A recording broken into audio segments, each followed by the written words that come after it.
नमस्कार दोस्तों, स्वागत है आपका सही ट्रेड इस चैनल के ऊपर। जैसे कि आप स्क्रीन पर देख रहे हैं, ज़ीरोधा एक साइड पे है और एक साइड पे एक नया प्लेयर है एचडीएफसी स्काई। अब ये दोनों भी ब्रोकर है और दोनों भी डिस्काउंट ब्रोकर हैं। अब डिस्काउंट ब्रोकर क्या होता है? जो डिलीवरी के लिए, इंट्राडे के लिए या फिर एफएनओ के लिए बहुत कम चार्ज करते हैं हमसे, तो उन्हें डिस्काउंट ब्रोकर बोला जाता है। और वो किसी तरीके की और सर्विस हमें प्रोवाइड नहीं करते, जैसे कि कॉल्स प्रोवाइड करना, आइडियाज़ प्रोवाइड करना, राइट। सो ये है डिस्काउंट्स ब्रोकर। लेकिन इनके बीच में भी वॉर चल रहा है कि कौन सबसे ज़्यादा ब्रोकरेज यहाँ पे देगा और कस्टमर को अट्रैक्ट करेगा। तो इन दोनों के ब्रोकरेज कंपैरिजन का आज हम यहाँ पे करने वाले हैं, कंपैरिजन करने वाले हैं। किसके चार्जेस कम है, किसके चार्जेस ज़्यादा है, आप डिसाइड कीजिएगा और मुझे कमेंट में ये बता दीजिएगा कि आपको कौन सा ब्रोकर ट्रेड करने के लिए पसंद है, कौन सा प्लेटफॉर्म पसंद है। अगर ज़ीरोधा आपको पसंद है और ज़ीरोधा में अभी तक आपने अकाउंट ओपन नहीं किया है तो डिस्क्रिप्शन में लिंक अवेलेबल है, अभी जाके अकाउंट ओपन कर सकते हो, कोई दिक्कत नहीं है। एचडीएफसी स्काई का भी लिंक मैं दे दूंगा बहुत जल्दी, उसका भी बहुत सारे वीडियो में बना के आपके सामने लेकर आऊँगा अगर आपको चाहिए तो। एचडीएफसी स्काई के बारे में बहुत सारे आपको वीडियो अगर चाहिए, किस तरीके से प्लेटफॉर्म है, क्या है, तो उसके बारे में कमेंट में मुझे बता देना। उसके भी डिफरेंट वीडियोस मैं आपके सामने लेकर आऊँगा। लेकिन कमेंट करना बहुत ज़रूरी है और उससे भी इम्पॉर्टेंट है चैनल को सब्सक्राइब करना।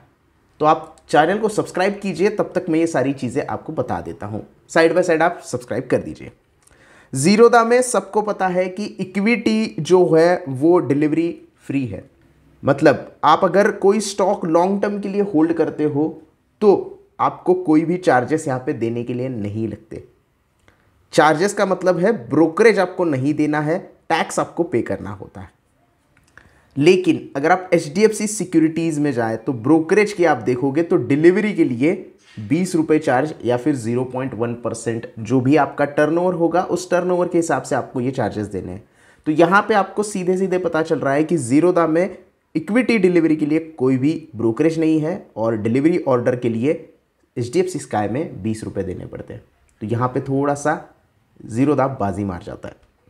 उसके बाद आते हैं हम यहाँ पे इंट्राडे एफएनओ ट्रेड के लिए। इंट्राडे में एचडीएफसी स्काई में 20 रुपये चार्ज है और इंट्राडे में ज़ीरोधा में 20 रुपये फ्लैट और 0.03% है। लेकिन ये परसेंटेज की अगर आप बात करें तो ये परसेंटेज जो है वो एचडीएफसी स्काई में ज़्यादा नज़र आते हैं। 0.03% ही है ज़ीरोधा में, लेकिन ये यहाँ पे बढ़े हुए हमें नज़र आते हैं। तो यहाँ पे भी ज़ीरोधा थोड़ा सा बाजी मारता हुआ मुझे नज़र आ रहा है। क्योंकि हम कंपैरिजन कर रहे हैं इसके लिए मैं ये बाजी मारना, ये सारी चीज़ें बोल रहा हूँ। अदरवाइज़ आप खुद बहुत ज़्यादा ज्ञानी हो, आप डिसाइड कर सकते हो कि आपको कौन सा प्लेटफॉर्म यूज़ करना है। उसके बाद हम आते हैं म्यूचुअल फंड के ऊपर। अब म्यूचुअल फंड में अगर आप ट्रेड करते हो या फिर म्यूचुअल फंड बाय करते हो तो ज़ीरोधा पे कोई चार्जेस नहीं है और एचडीएफसी स्काई के ऊपर भी कोई भी चार्जेस नहीं है। फ्री ऑफ कॉस्ट दोनों जगह पे हो जाता है। अब यहाँ पे हम आते हैं, ये तो ब्रोकरेज की बात हमने कर ली। ब्रोकरेज में हमने देख लिया ज़ीरोधा के चार्जेस इक्विटी, मतलब ब्रोकरेज के चार्जेस इक्विटी के, इंट्राडे के, फ्यूचर एंड ऑप्शंस के। और अगर हम देखेंगे ऑप्शंस के यहाँ पे फ्लैट 20 रुपीज़ चार्जेस है, एफएनओ के चार्जेस 20 रुपीज़ और 0.03%, इक्विटी इंट्राडे सेम है।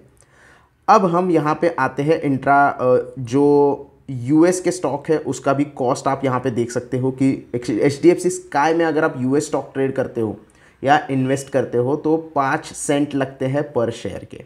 अब ये डॉलर के हिसाब से होता है, एक डॉलर जो होता है उसके हिसाब से ये 5 सेंट जो होते हैं वो आपसे लिए जाते हैं। अगर इंडियन भाषा में बात करो तो 50 पैसे लिए जाते हैं, ऐसा आप कह सकते हो। एग्जैक्टली नहीं 50 पैसे लेते हैं, लेकिन वो थोड़ा सा ध्यान में रखिए। अब एचडीएफसी स्काई की अगर बात करें तो डेरिवेटिव फ्यूचर के लिए, डेरिवेटिव ऑप्शन के लिए, डेरिवेटिव कैरी फॉरवर्ड करने के लिए सेम चार्जेस है 20 रुपीज़ या 0.1%। यानी कि यहाँ पे सीधे सीधे हमें पता चलता है एचडीएफसी स्काई में अगर आप कोई भी ट्रेड लेते हो तो उसका 20 रुपये चार्ज तो आपको एक एग्जीक्यूटेड ऑर्डर का देना ही पड़ता है। मतलब दोनों मिला के ब्रोकरेज जो है वो 40 रुपये पे जाता है मैक्सिमम साइड पे। मैक्सिमम आपका टर्नओवर हो जाएगा तो 40 रुपये ब्रोकरेज आपको देना है। अगर मिनिमम आपका टर्नओवर हो जाता है तो टर्नओवर के 0.1% आपको चार्ज देना है। और यही चार्ज हम अगर जीरोधा में देखेंगे तो मैक्सिमम 20 रुपये एक एग्जीक्यूटेड ऑर्डर, यानी कि मैक्सिमम 40 रुपये ब्रोकरेज, यानी दोनों जगह पे सेम है। लेकिन यहाँ पे हमारे पैसे बचते कहाँ हैं, जीरोधा में पैसे बचते कहाँ हैं? ये जो 0.03% वाला खेल है ना, यहाँ पे जीरोधा थोड़ा सा आगे निकल जाता है, क्योंकि इनका चार्ज है 0.1% पूरे टर्नओवर के, अगर लोअर साइड में टर्नओवर चला जाता है तो, और जीरोधा का चार्ज है 0.03%। यानी कि आपका अगर 10,000 या फिर 10,000 का टर्नओवर हो जाता है तो उसके ऊपर 0.03% के चार्ज लगेंगे, और HDFC स्काई में अगर 10,000 का टर्नओवर हो जाता है तो उसके ऊपर 0.1% के चार्ज लगेंगे। तो ये डिफरेंस है दोनों में, ये पॉइंट का जो डिफरेंस है ना, ये आपको समझना चाहिए। ये बहुत बड़ा यहाँ पे रोल प्ले कर रहा है आपके ब्रोकरेज में। बाकी मैं यहाँ पे ज़्यादा बोर नहीं करूँगा, क्योंकि जो STT वगैरह जो सारे चार्जेस होते हैं, गवर्नमेंट के जो चार्जेस होते हैं, वो सारे सब जगह पे सेम होते हैं, क्योंकि ये गवर्नमेंट के टैक्स है, सेबी के टैक्स है, और ये टैक्स हमें देने ही पड़ते हैं। तो HDFC में हो जाए या फिर जीरोधा में हो जाए, ये हमें सेम दिखाई देते हैं हर एक प्लेटफॉर्म के ऊपर। तो इसमें टाइम वेस्ट करने की कोई ज़रूरत नहीं है, और ये चार्ज आपको देने ही देने हैं, आप इन चार्ज से भाग नहीं सकते। तो जनरल की अगर हम बात करें तो हम आते हैं सबसे इम्पॉर्टेंट चीज़ के ऊपर, अकाउंट ओपनिंग चार्जेस जो है वो हम यहाँ पे देखते हैं कितने हैं। तो थोड़ा सा मैं यहाँ पे नीचे जाऊँगा और आप यहाँ पे देख सकते हैं अकाउंट ओपनिंग चार्जेस। अगर आप जीरोधा के देखेंगे तो यहाँ पे मेंशन नहीं है, लेकिन जिन्होंने भी अकाउंट ओपन किया है उनको पता है कि 200 रुपये लगते हैं जीरोधा में अकाउंट ओपन करने के लिए इक्विटी सेक्शन में। कमोडिटी सेक्शन के लिए 100 रुपये अलग से लगते हैं, तो 300 रुपये आपको अकाउंट ओपनिंग फीस लगती है, जो कि HDFC स्काई बिल्कुल फ्री ऑफ कॉस्ट दे रहा है। मतलब HDFC स्काई में अगर आप अकाउंट ओपन करना चाहते हो तो फ्री ऑफ कॉस्ट आप अकाउंट ओपन कर सकते हैं। जीरोधा में आपको 300 रुपये देने पड़ेंगे। जीरोधा में 300 रुपये दे के भी हमें थोड़ा सस्ता सौदा पड़ता है, क्योंकि ब्रोकरेज थोड़ा सा कम मुझे नज़र आ रहा है। अब अदर चार्जेस की अगर हम बात करें तो यहाँ पे थोड़ा सा नीचे जाएंगे स्क्रॉल करके और देखेंगे अदर चार्जेस क्या है। RMS square up. अब ये RMS स्क्वायर अप क्या है? इसका मतलब होता है कि ऑटो स्क्वायर ऑफ चार्जेस। अब ऑटो स्क्वायर ऑफ चार्जेस अगर आप देखोगे जीरोधा के तो वो 50 रुपीज़ है। अब यहाँ पे मेंशन नहीं है, यहाँ पे मेंशन नहीं है, इसकी वजह से हमें ये पता है, लेकिन मैंने बहुत सारी बार ये एक्सपीरियंस करके देखा है कि ऑटो स्क्वायर ऑफ चार्जेस कितने होते हैं। तो कॉल एंड ट्रेड जो चार्जेस है वो 50 रुपये है, और ऑटो स्क्वायर ऑफ के चार्जेस जो है वो जीरोधा में 50 रुपये पर ऑर्डर प्लस GST आपसे लिया जाता है। लेकिन यही चार्जेस आप अगर HDFC स्काई में देखोगे तो 20 रुपये या फिर 0.1% ये चार्जेस आपसे लिए जाते हैं। तो ये आपको पता होने चाहिए। बल्कि ETF में भी ट्रेड करने के लिए आपको सेम ये स्टॉक की तरह ही चार्जेस होते हैं। मार्जिस की अगर आप बात करें तो MTF प्रोडक्ट के ऊपर 12% मार्जिन मिल जाता है। Interest on margin against collateral derivatives 12%। तो ये फीचर जो है ये कोलैटरल का, ये जीरोधा में यहाँ पे कहीं मेंशन किया नहीं है, लेकिन ये भी 12-13% के आसपास हो सकते हैं। हालांकि यहाँ पे कभी मेंशन किए नहीं है इन्होंने कि कितने % इनके चार्जेस होंगे जो MTF प्रोडक्ट पे है, लेकिन मेरे ख्याल से 12 से 13% ये आपके चार्जेस हो सकते हैं।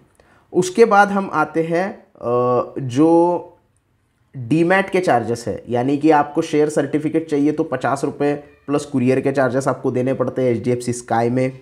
यही अगर आप ऑफ मार्केट ट्रांजैक्शन चार्जेस देंगे तो वो भी थोड़े से अलग तरीके से यहाँ पे दिखाई देते हैं। कॉर्पोरेट एक्शंस के जो चार्जेस होते हैं, टेक ओवर के या OFS के या बाईबैक के चार्जेस होते हैं, वो 20 रुपये है जीरोधा के अंदर।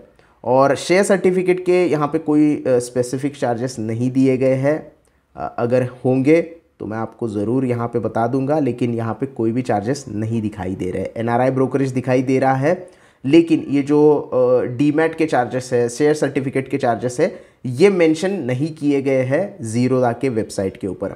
मेंशन नहीं किए हैं इसका मतलब ये नहीं है कि आपको ये चार्जेस नहीं लगेंगे, यहाँ पे मेंशन नहीं है। और मैंने कभी ये शेयर सर्टिफिकेट वाली चीज़ की नहीं है टू बी वेरी फ्रैंक, तो मुझे यहाँ पे एग्जैक्टली चार्जेस कितने लगते हैं जीरोधा में ये पता नहीं है।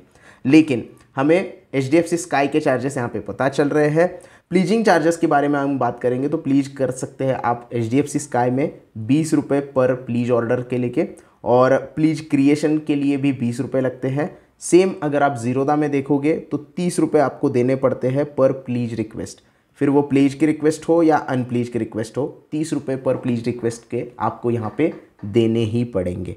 तो ये चार्जेस जो होते हैं वो एक्स्ट्रा चार्जेस होते हैं, और ये आपको पे करने हैं क्योंकि आप एक्स्ट्रा जो वैल्यू एडेड सेवाज उनकी ले रहे हो, जैसे फ़ोन में आप वैल्यू एडेड सेवाज लेते हो उसी तरीके से ये सारी चीज़ें होती हैं।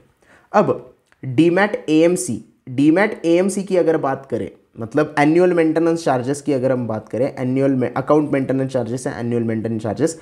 अगर आप यहाँ पे ज़ीरोदा की बात करते हो तो यहाँ पे लिखा हुआ है कि for BSDA demat account zero charges if the holding value is less than 50,000। 50,000 के नीचे अगर होल्डिंग वैल्यू है तो ज़ीरो चार्जेस लगते हैं, लेकिन अगर for non BSDA demat account 300 रुपये पर ईयर प्लस GST आपसे चार्ज होता है, और हर 90 डेज़ के बाद ये चार्ज किया जाता है आपसे, हर 90 डेज़ के बाद आपसे वो पैसे कट किए जाते हैं। लेकिन वो भी है 50,000 के कम अगर आपका होल्डिंग है तो आपसे कोई चार्ज नहीं लिया जाएगा। डीमैट ट्रांजैक्शन चार्जेस की बात करें तो 20 रुपये आपसे लिए जाते हैं, और HDFC स्काई के अगर डीमैट AMC की बात करें तो 20 रुपये पर मंथ के हिसाब से लिया जाता है, लेकिन पहले साल के लिए बिल्कुल फ्री है क्योंकि ये नए प्लेयर है तो कस्टमर अट्रैक्ट करने के लिए कुछ नया चीज़ दे रहे हैं। पहले साल के लिए यानी 2023 में आपने अकाउंट ओपन किया है नवंबर 2023 में, तो नवंबर 2024 तक आपको कोई भी AMC का चार्ज नहीं लगेगा, लेकिन उसके बाद से उसके नेक्स्ट ईयर से आपको 20 रुपये पर मंथ के हिसाब से चार्ज देने पड़ेंगे। अगर 20 रुपये पर मंथ का हिसाब हम करें तो 240 रुपये चार्ज लगते हैं AMC के। तो यहाँ पे HDFC स्काई थोड़ा सा बेटर हो जाता है ज़ीरोदा से AMC चार्जेस के चक्कर में। अब थोड़ा सा नीचे आते हैं, और ये STT के बारे में बात नहीं करूँगा क्योंकि ऑलरेडी मैंने बता दिया है कि सारी जगह पे सेम होते हैं। मुझे सिर्फ यहाँ पे एक चीज़ बात करनी है, कॉल एंड ट्रेड और पेमेंट गेटवे चार्जेस।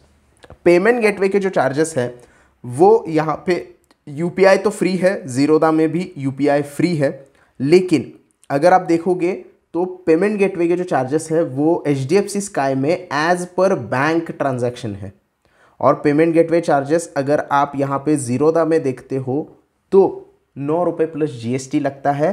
अगर आप नेट बैंकिंग यूज़ करते हो, RTGS यूज़ करते हो, तो UPI करते हो तो दोनों जगह पे फ्री है, और नेट बैंकिंग के लिए HDFC स्काई में एज पर बैंक जो होता है वो फ़ी चार्ज होता है, और ज़ीरोदा में 9 रुपये इन्होंने स्टैंडर्डाइज कर दिया है प्लस GST।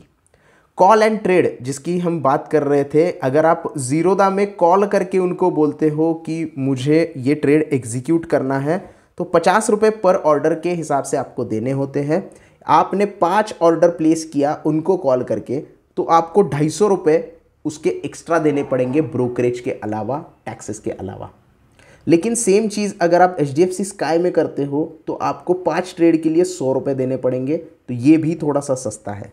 ये मैं सस्ता इसलिए दोनों का कंपैरिजन नहीं करूँगा क्योंकि कॉल एंड ट्रेड करना दोनों जगह पे भी गलत लगता है मुझे, क्योंकि आपको प्लेटफॉर्म दिया गया है, आप थोड़ा सा वक्त निकाल के अगर ये सारी चीज़ें करते हो तो ये एडिशनल कॉस्ट जो है आप नहीं भरते हो।